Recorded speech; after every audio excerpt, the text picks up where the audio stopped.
Peter, what do you use the site for? You know, when Red Room came out, I felt a little bit like Bell did. I was starting the research for my book, and I haven't used it as much.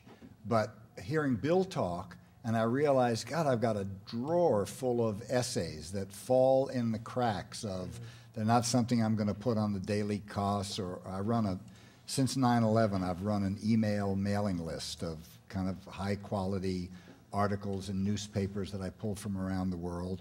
And so it's not always appropriate to that. And I thought, wow, what a perfect venue. So I actually just sort of got a fresh look at it. I have a website. I've linked Red Room to my website. But I kind of like the idea of a community that's you can be a little irresponsible with. You can drop in and talk to people, and they're not going to get hinkty if you don't call. You know, they're going to keep taking care of themselves and going on. And it's also just a place for all these orphans that I have, because I write all the time. And I became an actor so that I didn't have to write for money. I describe myself as a writer who makes his living as an actor. My sister is also a writer. And so I've been blessed by making my living someplace else so that I can just write what comes over the spinal telephone, whatever I'm thinking at the moment. And to be honest, just hearing Bill back in the green room talk about it, I thought, oh, that's what, yeah. So I'll be using it from tonight on. We have a convert. Peter, in fact, I wanted to ask you about this, you know, the technology that brings us about, the .coms, and the communities we're talking about are a somewhat West Coast phenomenon. And you go back to the Diggers and some of the groups back in the 60s. You know, they were trying to create new forms of community. I guess you were trying to do everything for free back in those days. How does this fit in a kind of grand historical sense, or does it? I mean, is this part of that same continuum with a lot of technology added, or is it something different? Well, the continuum is West Coast culture, which is a lot older than the 60s. Right. And it's something that I take really seriously. About 10 years ago, Gary Snyder convinced Michael McClure and I to give our papers to the library just to make a kind of source text for future scholars who wouldn't be historians of the court. So, you know, before Jack London, there were writers in California. And so we have our own unique perspective. The Diggers were kind of like a 3-year art project. Yes, we did everything anonymously, and we did them free as the appropriate vehicle to talk about private property and identity and things like consumer and employee, and creating kind of events that people didn't know were events to raise questions about who owns what and what's power and what's authority.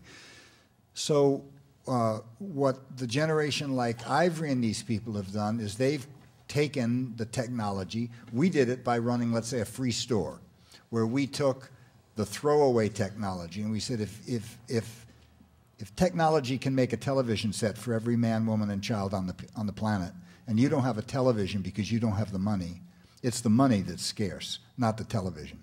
That the money is a valve put between you and the goods to increase scarcity. So we took old televisions that still worked, fixed them, made them work, old clothes, all this and that, said, why be an employee so that you can be a consumer? Just take this shit and, oops, excuse me, just take this stuff and have a TV and, you know, have clothes and keep your time for yourself.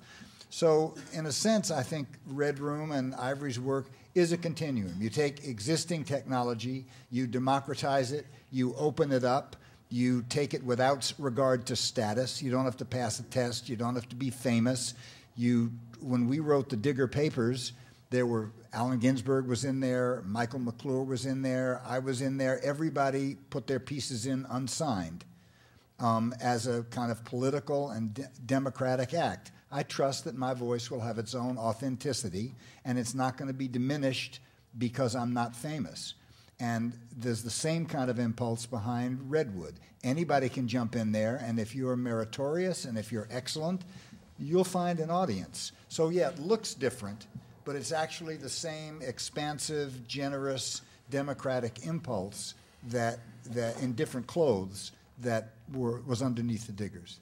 And this is the thing I think about, connecting through the internet. It's not marching in the streets, and it's not connecting in person, but it is something wonderful. And it's something amazing where you can have friends all over the world in a certain type of way, and where you can make a collective difference in a different way, like on Patrick Francis Day.